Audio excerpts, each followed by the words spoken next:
For the past couple hours, I had been driving to the Marriott in Baltimore. My plan was to stop by and visit my wife, who was attending a conference there, and surprise her by taking her out to dinner, but honestly, that was just wishful thinking on my part. Every time she travels, attends a training or conference, I feel like she's failing us. Tonight, I am determined to confront her face to face and end this uncertainty once and for all. Julia and I have been married for 14 years and we have two lovely children, Diana aged 12 and Darren aged 10. Up until 3 months ago, she never seemed to have any extra pounds on her body. I was sure our marriage was rock solid, but today's meeting was nearby and I thought there was a chance to break in by surprise and maybe catch her in the ACT. I slung my suit behind me and headed to the check-in counter, sneaking a peek just in case. Hello, I'm James Murphy. My wife Julia is here for an insurance meeting and is staying in room 214. My wife Julia is here for an insurance conference and is staying in room 214. She said I could pick up a spare key here, and after a quick check on the computer the clerk handed me the key. As I walked towards the elevator my nerves were taut. What was I going to do when I confronted her? What was I going to say? Was I going to knock or just barge in? Opening the door I cautiously pushed it open to find Julia sitting at her desk with her head buried in papers. She turned to me out of breath. James, you scared me. What are you doing here?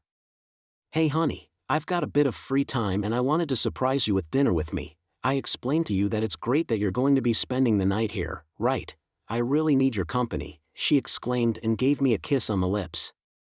Julia's toiletry bag sitting on the dresser caught my attention and I decided to rummage through it for some aspirin to ease the headache from the long trip, but I didn't find any pills and I stumbled upon something unexpected in the side pocket.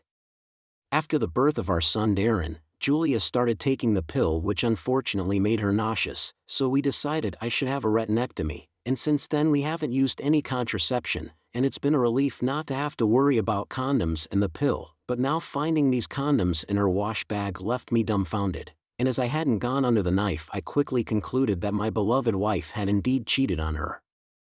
I carefully pierced a hole in the middle of each condom and replaced them as they were. Julia was still in the shower, so I picked up my cell phone and called a friend at home. Lester, it's James. I need a favor. No problem. What do you need? Tell me there's been a pike explosion at the school and they need my help urgently. Actually, all you have to do is make a phone call and I'll take care of the rest. Got it, I'll call you back around 7. Take care, mate. I hung up feeling both anxious and determined about the future. I decided not to spend the night with my wife. I was very sorry for what had happened and I didn't want to dwell on it. The drive home would give me time to gather my thoughts. When Julia came out of the shower I kept on going. As I was getting out, When Julia came out of the shower I had been fighting the urge inside me to lash out at the woman who was still technically my wife. Violence was not in my nature and I prided myself on being able to keep a cool head in any situation. By the time we arrived at the restaurant I was overwhelmed with a sense of desperation. You can order anything you like, darling, it's all expenses. I said I wasn't very hungry and to be honest I'll just have the small filet mignon. Julia replied that sounded good to me. It sounded good to me as well. Would you like a bottle of Rosa? I suggested, saying and gesturing to the waiter. I couldn't resist probing Julia. Are you happy with our married life? She smiled and answered me. I guess I just wonder sometimes if I'm doing everything I can to make you happy. I feel so lucky to have such a great life. It feels surreal sometimes. You really have nothing to worry about. I'm happy and content. You're doing everything right. A woman couldn't find a better husband than you, Julia reassured me with a warm smile. As the waiter served us dinner we kept chatting, and just as we were clearing the plates my cell phone rang. I'm sorry, I excused myself to go to the lobby to take the call. I didn't want to disturb the other diners. I'm sorry, I'm going to have to cancel our plans for the night. Plans? I explained regretfully. A flash of disappointment crossed Julia's face, but I couldn't tell if it was real or not.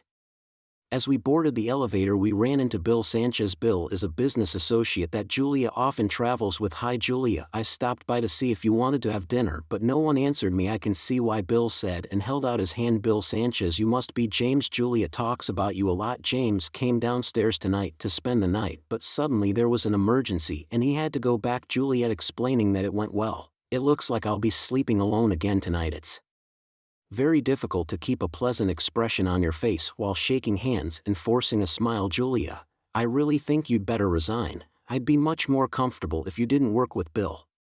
James, I've already told you that I don't intend to leave my job. I love my job and I've gained valuable experience working with Bill.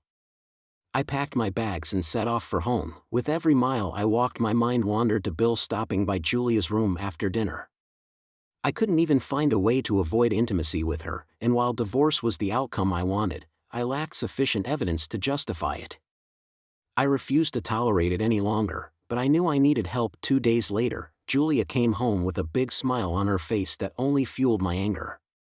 Saturday was Globus Insurance's annual picnic day, a day meant to be enjoyed, especially by the kids. I kept a low profile, albeit a little suspicious. Julia seemed to enjoy the social atmosphere, mingling effortlessly, especially with Bill. They didn't show any obvious signs of intimacy. I found myself ostracized, but strangely I didn't mind. "Hi, I'm Brittany Sanchez. You must be James Murphy." A voice interrupted my thoughts. I turned to find myself face to face with Brittany Sanchez, face to face, and I was taken aback. Long dark hair, blue eyes, petite but with a perfect physique. Brittany caught my eye. I adore my wife Julia and think she's wonderful, but Brittany's charisma is undeniable. Why would Bill Sanchez's husband look at someone as attractive as her? I'm sorry, I couldn't think of anything off the top of my head. "Hi, nice to meet you." My best to Brittany. Back to reality. "Can we go somewhere quieter, away from the kids and the noise?" I suggest we find a secluded spot with benches overlooking a peaceful body of water, away from the noise of a picnic. I had known for 2 months that I was about to file for divorce, but I needed some help. I hired a detective to gather evidence, but my attorney suggested that if Julia would testify or provide a notarized statement corroborating the affair, it would make my case stronger. Brittany explained that I will help in any way I can. "I'm not sure what to do yet, but I'll figure it out." "Do you think your attorney could use some of your evidence to assist me in drafting divorce papers?" "I really need it because I have no evidence at all." "Well, Brittany revealed it, and I'm impressed with her determination, and tomorrow morning she's going golfing, so could you come by my house at noon?" I laughed and replied. Despite the gravity of the situation, I felt at home with Brittany. We strolled back to the picnic area. No one noticed me. A feeling of optimism came over me. The next morning Julia told me she had something to do and would be out for a couple of hours. After dropping the kids off at my mom's house, I went to Crescent. Brittany met me at the door and we went to the den. "I have soda and wine. What do you want?" "Brittany, I have regular soda and Pepsi. What do you want?" "Brittany," I sat down and asked, "in a few minutes we're going to watch my charming husband play golf live and in full color. I hope you won't be too shocked, but I think you'll recognize his caddy." "Brittany, how in the world did you do that?" "I spent $1,400 to prepare everything. I hope it's worth it. Of course I'll pay the bill. I estimate it'll last 2 hours, so sit back. I've got popcorn and nachos to keep us entertained. Oh, and I've got the DVD. You can make a copy of it," Brittany explains with a smile, but at the same time I wouldn't miss it for the world. "Let's get started." I spoke for about 20 minutes with a sense of uneasiness and curiosity. We made small talk while Brittany shared the evidence she had gathered about the affair. I was surprised to discover that Brittany had 3 large koi ponds in her backyard. I was intrigued and expressed a desire to check them out and asked if I could bring the kids over sometime. Brittany seemed delighted with the idea and eagerly agreed to host them. Bill and Julia entered the room and undressed without delay. No preamble, no small talk, just a quick transition to the bed. The video quality was impressive, and while the sound was a bit distorted, it was the visuals that made the difference. "I feel uncomfortable," I told Brittany, "and I don't want to interrupt, but are we really going to watch this? I'm going out on a limb and I get the sense that you're not enjoying this," Brittany observed. "Not really, and honestly, I'm feeling a little uncomfortable watching this, especially since you're sitting right here next to me, and honestly, I'm not getting any enjoyment out of it either, and the storyline seems pretty predictable." "So you're going to go home now?" Brittany responded. "In fact, I was hoping you'd give me a tour of your koi pond. I think that would be a lot more fun than the 2 hours of you know what I'm suggesting on our way out to the backyard." I couldn't help but think that I was going to have a much more enjoyable afternoon than my wife. To my surprise, Bill did not help Brittany with her hobby at all, instead leaving her to hire a professional to do her own maintenance on the plumbing or pumps. While spending time with her was an added bonus, we were immersed in the fascinating world of fish and the time flew by. The next couple of weeks were a challenge as I relentlessly checked Julia's bag every time she took a shower. On the evenings after Bill's golf outings, the kids would excitedly recount their visits to Ms. Coy, but Julia never seemed interested. They'd proudly show off the fish they'd drawn and share the names they'd given to each one, but she failed to make the connection between Bill's wife and Ms. Coy. 2 more times, I attempted to persuade her to quit her job and end her relationship with Bill, but both times I was met with the same adamant refusal. It was a Tuesday night when Julia dropped the bombshell. "James, I've been feeling very stressed lately and I think I need to take a few days off work and go to my sister's house for a week. Would you mind looking after the kids for me?" "Sure, honey, you've been working late into the night a lot lately. Going to your sister's sounds like a great idea. It's better than spending a year with a therapist. Go ahead and have a good time. I'll take care of everything." But I think I may have overdone it. Julia admitted that I couldn't sleep that night because I was thinking about what I was going to do the next day, but I couldn't deny the relief that the moment had finally arrived. Julia's sister, Zara, and her husband lived about 3 hours away. I carefully wrote down the names, addresses, and hours of operation of the 2 clinics, and also familiarized myself with the terms of each clinic's service agreement. This gave me about a day and a half to finalize my plans, which seemed manageable, and I wasted no time in putting my plans into action once Julia began her so-called recuperation trip. It was hard to admit to my parents that I'd failed as a husband, but they were understanding and gave me their unwavering support. The kids enjoyed their time with them, and my dad's truck came in handy for moving Julia's stuff on Thursday morning, and the lawyer had all the necessary paperwork ready for pickup, and likewise, Brittany had her paperwork ready, intending to serve it to Bill at the same time I served Julia. But I couldn't shake the feeling that I owed Julia one last chance to make things right, even though my hopes were getting slimmer and slimmer. Thursday morning, after a 3-hour drive, I arrived at the first clinic, but I was disappointed because I struck out. I explained to the receptionist what the form was and she asked me what my exact name was. I wasn't quite sure, but it was a form stating that I understood and agreed with everything that was happening and that I was waiving any right to legal action. I asked her if she needed any identification and she shook her head indicating that she didn't need any further identification, and then proceeded to type for a few seconds and her sister signed on her behalf. "But it would be better to have your signature to get the paperwork," and she told me that I was mentally prepared knowing that I only had a few minutes to complete it, and when she came back she placed the form in front of me and instructed me to sign it underneath Zora's signature. Underneath, 0 a.m. She told me thank you for your help, it was much appreciated. I expressed my gratitude to the receptionist for her efficient handling, which eased my burden to some extent. I casually replied that the room was tense and everyone seemed to be lost in their own thoughts as I pushed them to the breaking point, forcing them to come up with a solution to my accident. Zara silently gestured for everyone to stay out of the kitchen while Julia tried to fill the silence with irrelevant small talk. A few minutes later the newcomer re-entered the room with a suggestion. "James, I've got a brilliant idea. How about I take the day off tomorrow and borrow my friend Scott's base boat so we can get an early start and spend it on the lake to give the ladies some space?" The next morning Scott arrived with the boat while I was busy in the kitchen preparing lunch and stocking the cooler with beer. I calmly explained that no one had tried to convince me to change my mind, but after a short heated argument I stood my ground and eventually Scott and No didn't take me away. After turning off Zora's cell phone, I dialed my dad on the landline, who was always up early, and our conversation lasted 2 hours, with the call waiting feature ringing repeatedly throughout the chat, indicating that No had been trying to reach Zora but ultimately didn't connect. With less than 2 hours until Julia and Zora's appointment at Planned Parenthood, I was ready to face the wrath of 2 angry women. After finishing my coffee, I made another pot, this time for my beloved wife and her sister.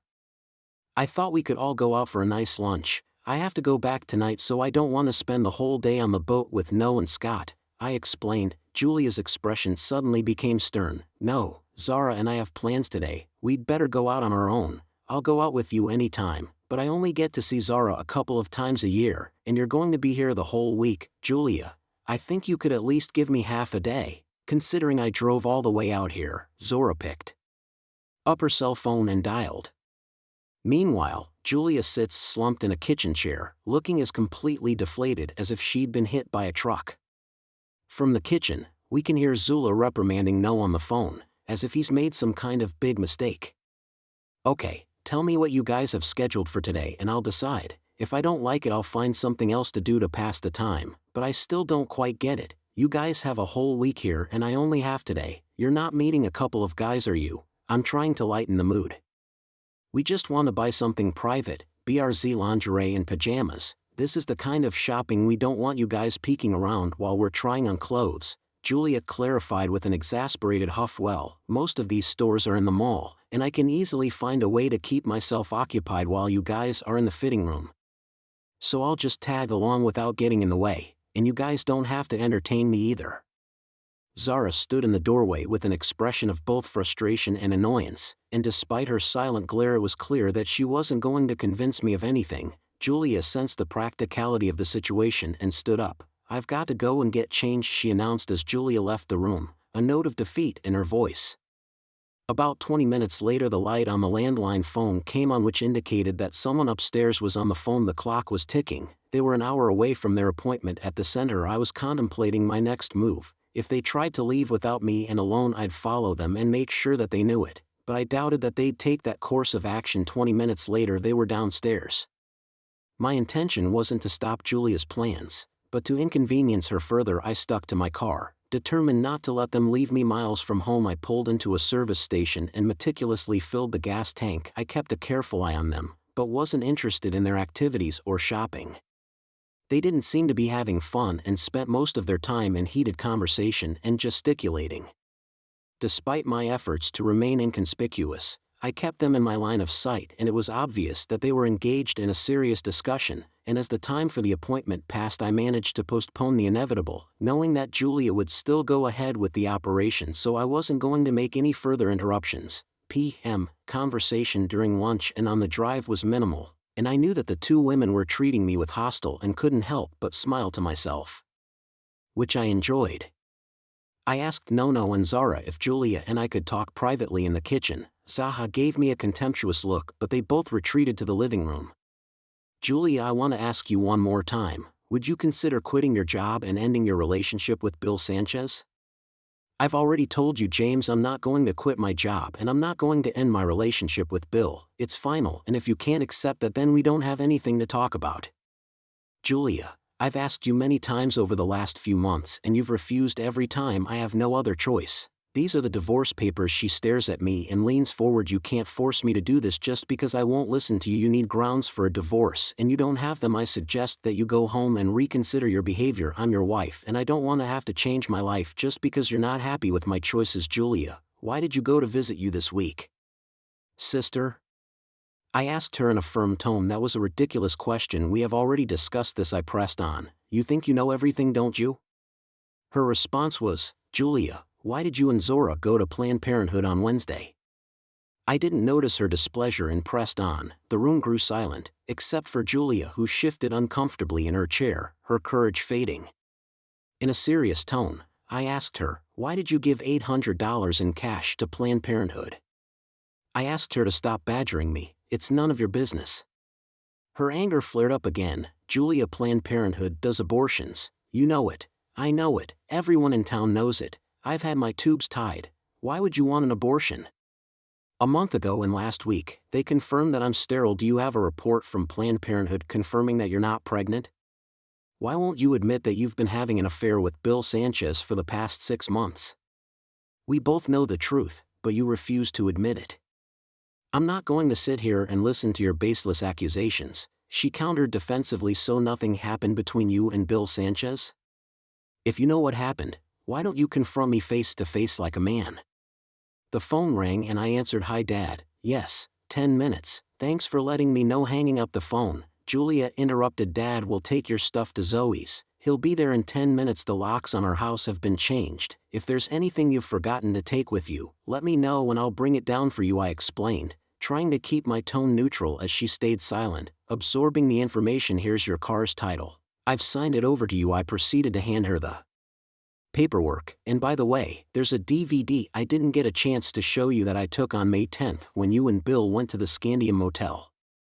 Honestly, I didn't film any of this. I don't give a shit about your activities. I just can't stand to be lied to. Lastly, I'd like you to have this memento of our love." I handed her the safety pin and slid it across the table, and she asked what it was. "It's the pen I've been using for the past 2 months to poke holes in all of your condoms. Did you know that in the past 2 weeks alone you've gone through 48 condoms, you despicable wimp?" "No, honey. I may be an asshole, but you're a real liar. I'm sorry. I have to go. Dad just pulled into the driveway. Oh, and in case you missed it, you never said you were sorry or apologized for what you did. I don't think you deserve to be married to me. Goodbye, Julia. Enjoy your abortion on Monday. What the hell are you doing? Mill grabbed my arm. You two have been married for 14 years. You can't just throw it all away because of a misunderstanding. A misunderstanding? Why would my wife want to come and see you and Zara? I pressed him. He looked down at his feet for a moment in contemplation. I'm sorry, James. Let me help you unload the car. We finished unloading the car in about 10 minutes. Julia was in the kitchen, kept crying. I don't know what she was crying about, to be honest. I don't know what she was crying about, and frankly, I don't care. Bill and Julia were both fired from Globus the following week. Julia refused to sign an affidavit, but the attorney assured me that her case would be strong without it. The kids and I learned a lot about Coy and had a lot of fun. Finally, 4 months later, both divorce settlements were finalized. Julia did not contest her divorce, but Bill fought it tooth and nail. He lost his house and all his investments, and ended up having to pay high monthly alimony. We didn't discuss the divorce or the affair. I listed the house for sale, and 2 months later we moved in with Brittany. Bill took a job in Omaha and Julia went with him. 4 months later, Bill disappeared without telling her where he was going. Julia moved back in with Zora because Zora had gone to work for the Alaska pipeline. 2 months later, Zora got divorce papers in the mail. Brittany and I were together, very comfortable. She loves the kids, and they feel the same way about her. We plan to get married in June. We'll take all the time we need to prepare for the honeymoon. Thank you for taking the time to listen to today's story. If you enjoyed it, please consider liking and subscribing if you haven't already. Feel free to share your thoughts on the events in the comments below.